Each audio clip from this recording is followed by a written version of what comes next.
Je suis toujours ému de donner mon témoignage pour le merveilleux nom du glorieux Seigneur Jésus-Christ.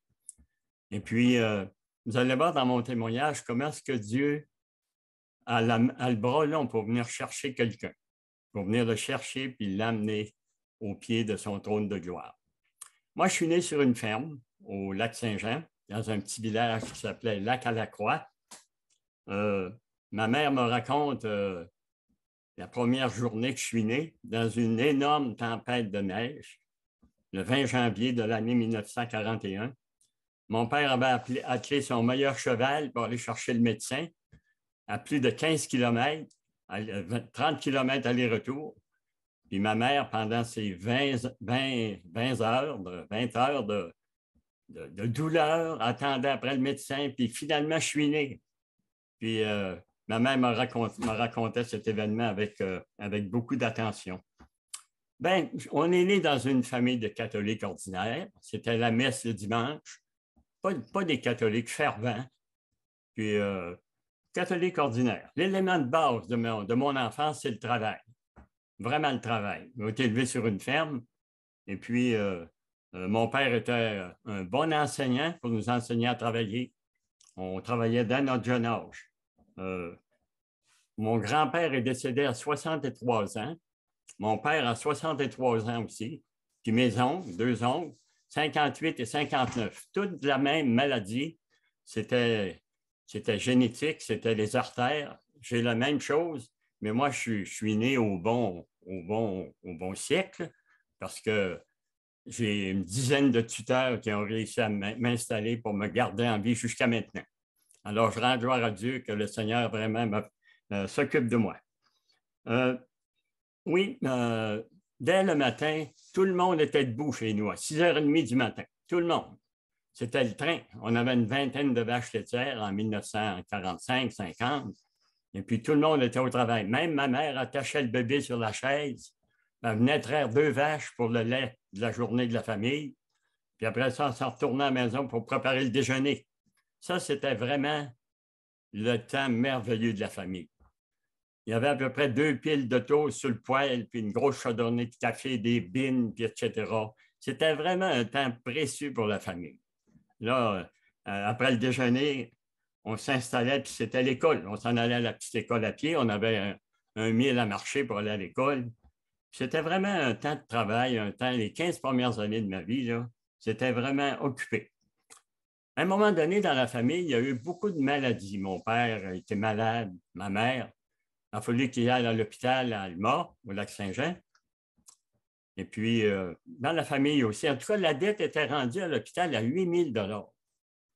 Puis les religieuses qui géraient l'hôpital d'Alma ont envoyé une saisie sur la ferme.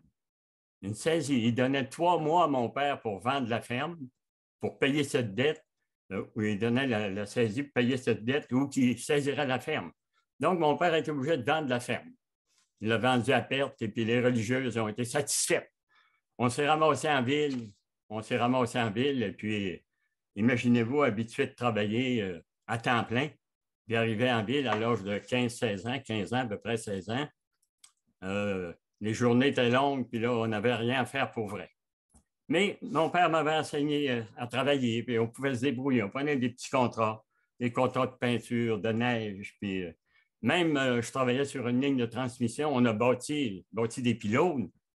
Puis je me rappelle d'avoir bâti un pylône sur une montagne, très haute montagne vers les passes dangereuses, en hélicoptère. Imaginez-vous, à 15 ans, me promener en hélicoptère, monter une pylône. C'était vraiment extraordinaire. Et c'est ainsi que ma jeunesse a passé. Puis, à un moment donné, on allait à la messe, j'allais à la messe le dimanche. On prenait l'autobus pour aller à la messe, puis un jour, je reviens de la messe, puis je dis à ma mère, j'ai dit, maman, c'est la dernière fois que j'ai été à la messe. Je comprends rien. Le prêtre, j'ai vu juste le dos. Il parle en latin, puis j'irai plus. C'est fini pour moi, la messe. Puis ma mère a dit, il faut y aller à la messe, voyons donc, tu peux. Non, c'est fini pour moi.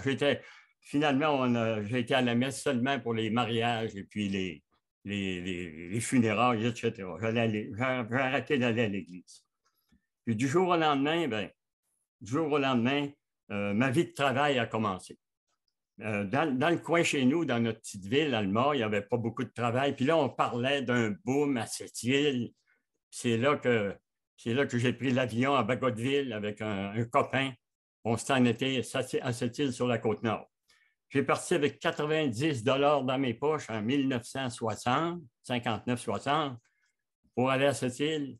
Ça a coûté 50 pour le billet d'avion. Il ne me restait pas grand-chose. Le premier mois à Sept-Îles a été vraiment, j'ai envie de dire, j'étais comme un sans-abri pratiquement. Et puis, j'ai commencé à travailler dans l'alimentation, dans un magasin d'alimentation à Sept-Îles. C'est là que j'ai commencé mon travail. Et en 1961, alors que je travaillais dans mon magasin, j'étais après placer du stock dans les tablettes, une madame est arrivée avec sa fille. Puis j'ai vu cette demoiselle conduire le panier d'épicerie comme on conduit une voiture de luxe. Elle avait un beau sourire, elle était très belle. C'est là que mon cœur a sauté. Puis c'est devenu mon épouse. Diane est devenue mon épouse. On s'est rencontrés en 1961. On s'est mariés en 1963. Et puis ça va faire 59 ans au mois de juillet que nous sommes mariés. On a eu 3 beaux enfants, Annie, Claudie, Sébastien. On a 10 petits-enfants. On a 5 arrière-petits-enfants. Dieu est bon pour nous, une très belle famille, on est heureux. Ah, c'est vraiment plaisant de donner mon témoignage. Je vous cite ce petit poème que j'écris. Quand je rencontre un frère, je sens ta présence en double. Et avec ta parole, mon Père, le temps rapidement s'écoule. Alors vraiment, de témoigner du glorieux Seigneur Jésus-Christ, c'est une grande joie pour moi. Donc, on s'est mariés en 1963. On a eu nos enfants. Il y a un verset qui me vient à l'esprit maintenant. Celui qui trouve une femme trouve le bonheur. C'est une grâce qu'il obtient de l'Éternel. C'est vraiment une grâce. Un fait marquant dans ma vie, c'était en 1966. J'étais gérant d'un magasin d'alimentation à Sept-Îles. J'avais commencé dans les tablettes, mais je suis devenu le gérant. On avait une trentaine d'employés, puis je bénéficiais de l'Éconolaide, de la voiture de livraison. Puis toutes les fins de semaine, on allait à la pêche. On faisait une bonne heure de route. Là. On partait le samedi après le travail, puis on s'en allait à la pêche dans une petite rivière, Port-Cartier-Gagnonville. Là. Il y avait tellement de poissons, on jetait notre ligne à l'eau, puis ça sortait tout de suite les poissons. Bon, puis à un moment donné, quand on est arrivé un samedi soir, il était autour de 11 heures peut-être, sur place. On a commencé à se faire un lunch. On a pris un chaudron, j'ai mis des charbons de bois là-dedans, puis j'ai allumé ça. On s'est fait des toasts. Mes beaux-parents étaient là, ils avaient tenté, puis nous autres, on couchait dans notre Éconolaide. Puis il faisait froid. Hey, sur la Côte-Nord, la chaleur est rare. Alors, j'ai pris le chaudron, puis je l'ai rentré dans le Éconolaide. On s'est couché avec mon ami René, mon épouse Diane. Et tout d'un coup, je me réveille. Puis je vois passer les épinettes par la vitre. J'ai dit, ça, c'est pas normal, une chose comme ça. J'ai dit, je vais sortir. Je rouvre la porte, puis je tombe dehors. Puis là, je vole comme un oiseau. Il me semble que je montais dans les airs, puis je redescendais. Vraiment, là, j'étais. Puis là, je me réveille à un moment donné, vidé des 2 bouts, comme on dit, là. Vraiment. Puis là, je me dépêche d'aller ouvrir la porte parce qu'en tombant, en plus, j'avais laissé fermer la porte de l'Éconolaide. Puis là, je sors mon épouse de là, puis mon ami René. Puis là, j'ai vu combien j'avais souffert. Mon épouse et René, là, ils se sont vidés des 2 bouts, eux autres aussi, là. Puis vraiment, on était sur le bord de la mort. Heureusement, on était vers le médecin après, puis le médecin a dit, je ne comprends pas comment ça se fait que vous avez survécu. C'est probablement parce que vous aviez mangé beaucoup avant de vous coucher. Mais le médecin nous a confirmé qu'on était sur le bord de la mort. Là, on s'est lavé dans l'eau frette. On s'est rhabillé, puis on s'est recouché. Puis je me suis relevé, puis j'ai été prendre une marche dehors. Je me suis appuyé après un boulot, puis j'ai dit, puis regardé, il faisait un beau clair de lune. J'ai dit, Seigneur, Dieu, as-tu vu ce qui s'est passé ce soir? Ça m'a marqué profondément. À partir de là, ça, c'est en 1966. Annie était née, notre plus vieille fille, que je salue et que j'aime. On l'avait laissée à la maison parce que le médecin il a dit que si la petite aurait été dans l'auto, elle n'aurait pas passé au travers. Vous voyez comment Dieu est bon, hein? Dieu est bon. Dieu a le bras long, comme on dit. Le bras long.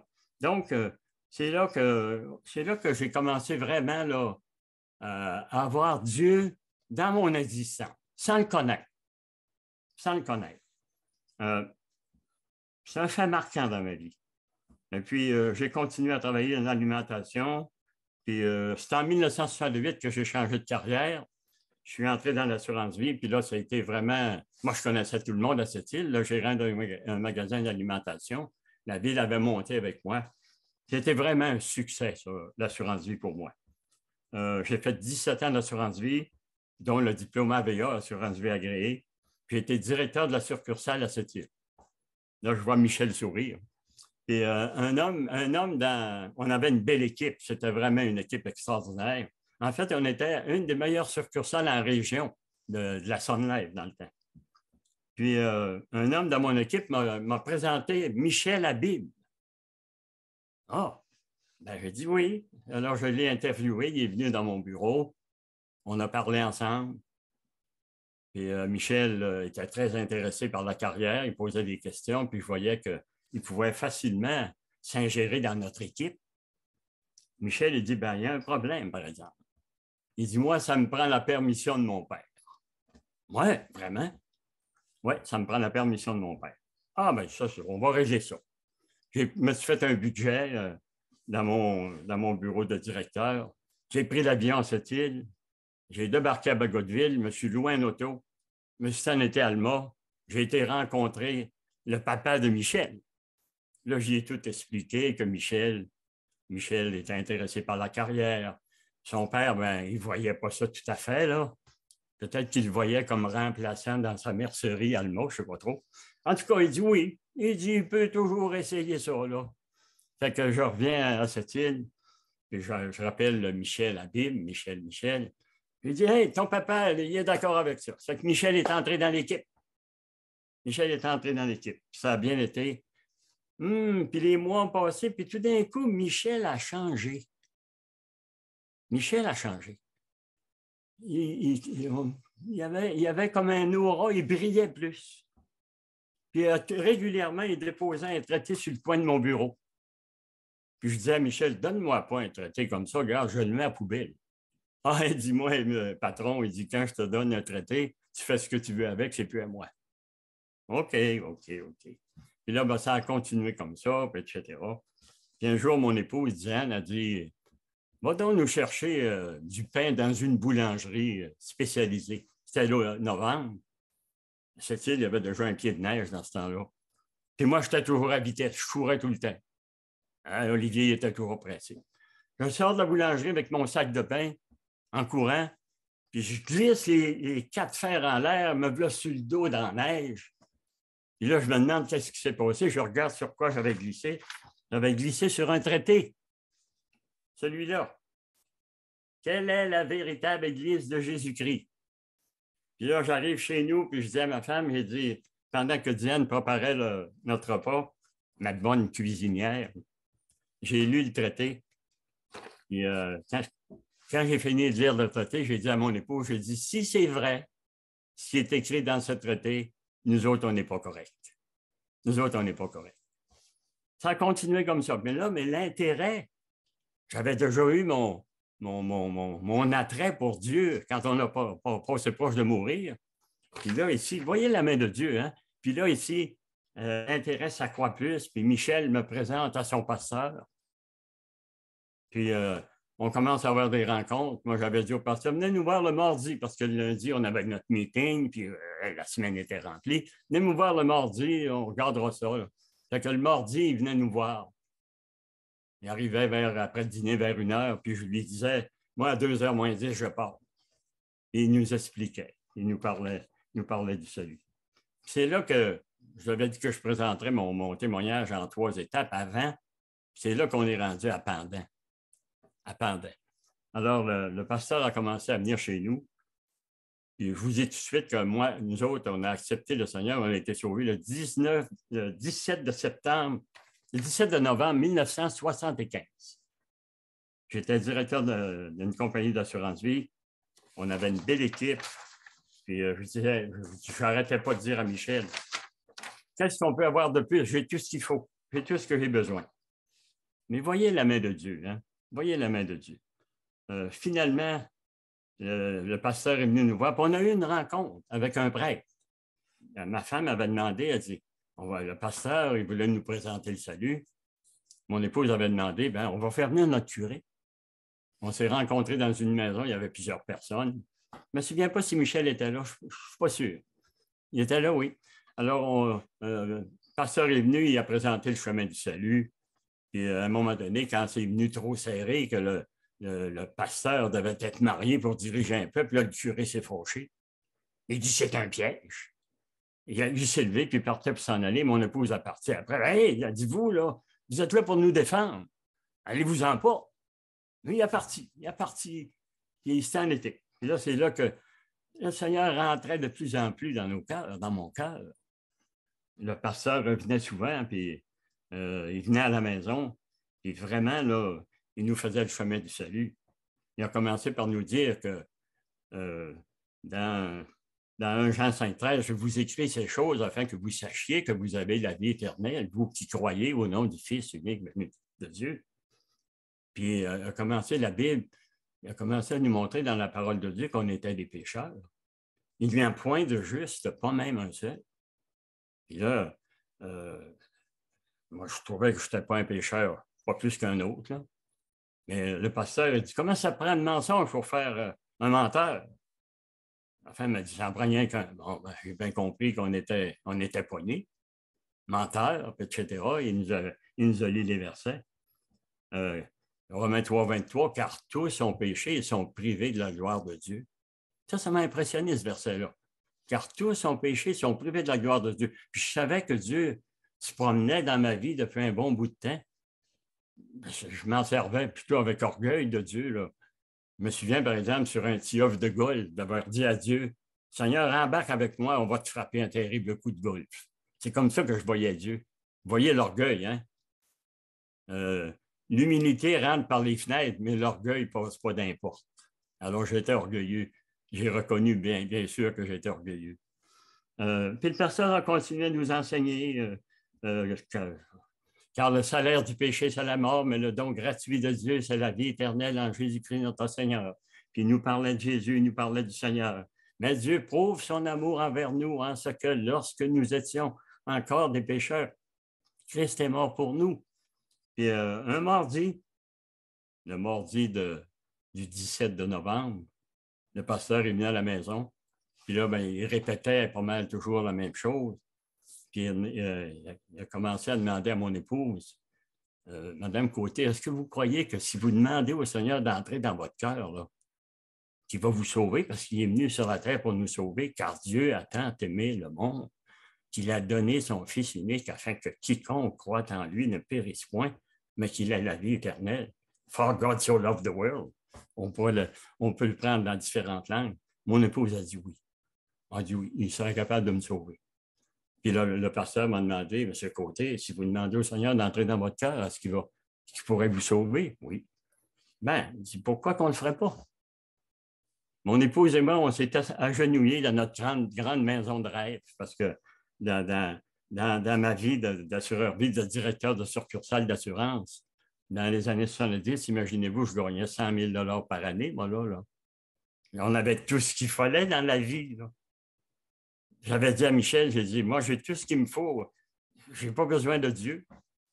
On avait tout ce qu'il faut. On avait notre maison de rêve, on avait des amis, on avait les sports. On avait tout ce qu'il faut.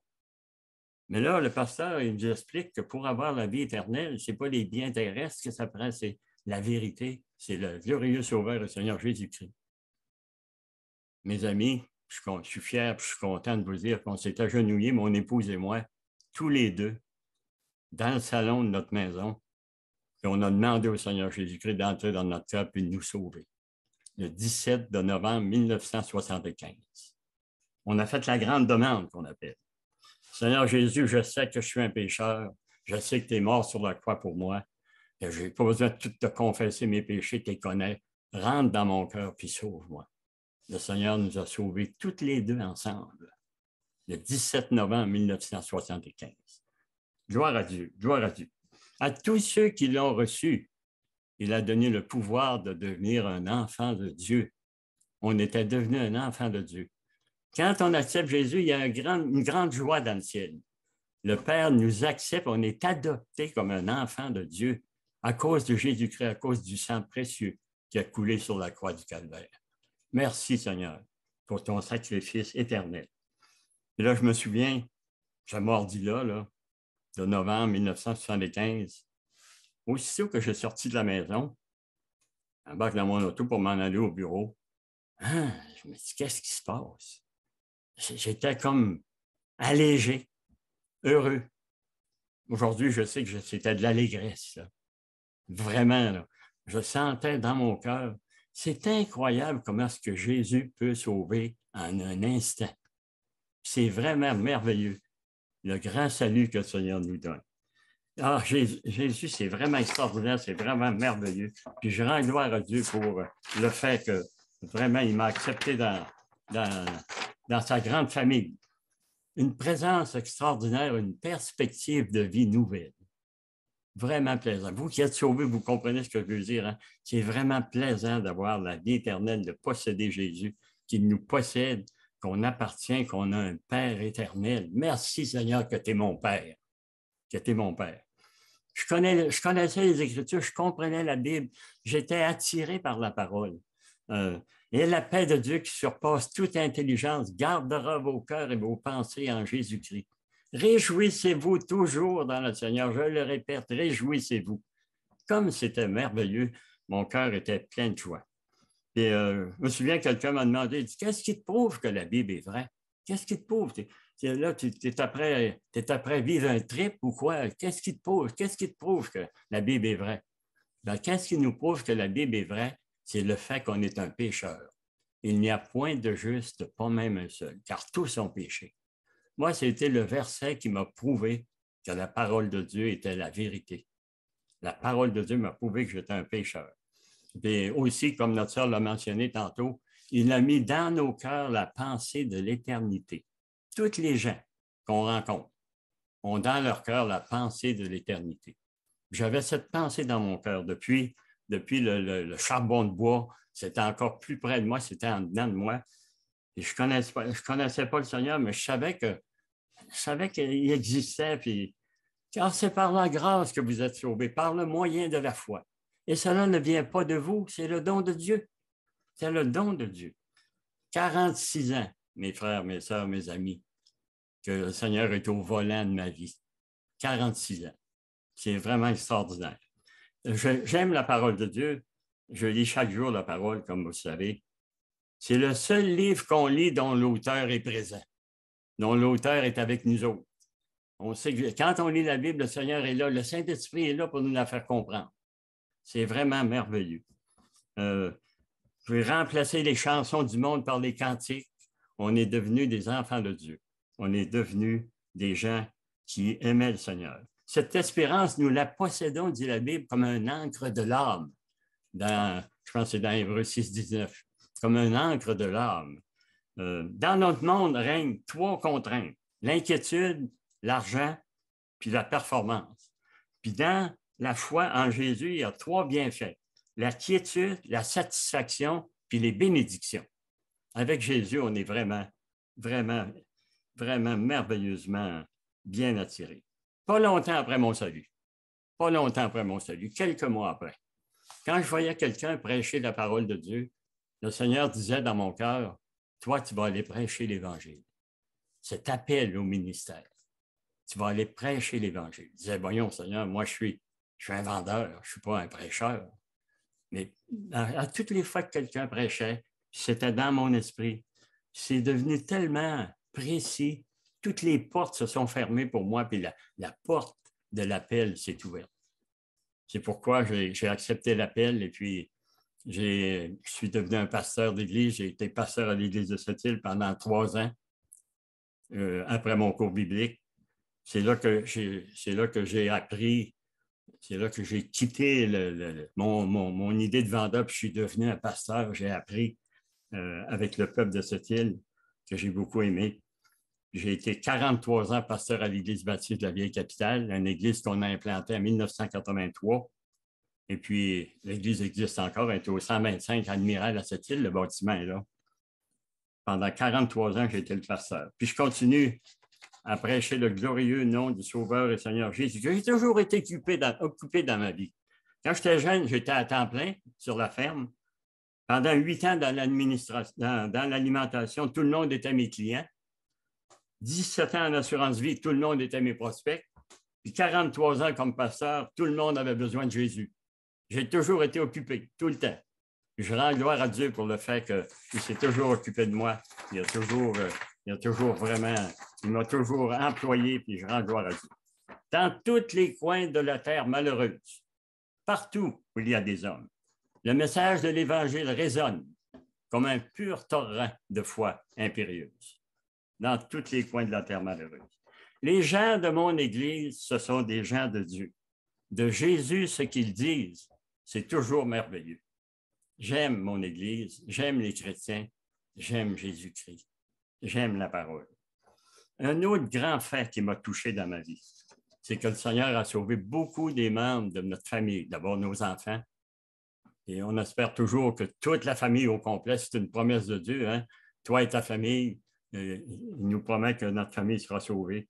Ma maman est au ciel. La maman de Diane et son papa sont sauvés. Plusieurs de ma famille ont accepté le Seigneur, dont Charles, qui est le pasteur depuis plus de 35 ans dans la région de Laval, à Montréal. Plusieurs ont été sauvés. Mais un autre grand fait marquant qui m'a frappé, c'est mon voisin Dominique. Dominique, en face de chez nous, sur la rue Toutain à Québec. Ça, c'est l'homme de la rue. Vraiment fin, serviteur. Quand tu avais besoin d'un aide, Dominique était là. Mais moi, je n'arrêtais pas de lui témoigner de Jésus, puis j'y parlais du Seigneur. C'était un marguillier dans son église. Puis j'ai témoigné pendant 35 ans, mettons. À un moment donné, Dominique, mon voisin que j'aimais, un cancer malin, inopérable, il se ramasse en soins palliatifs.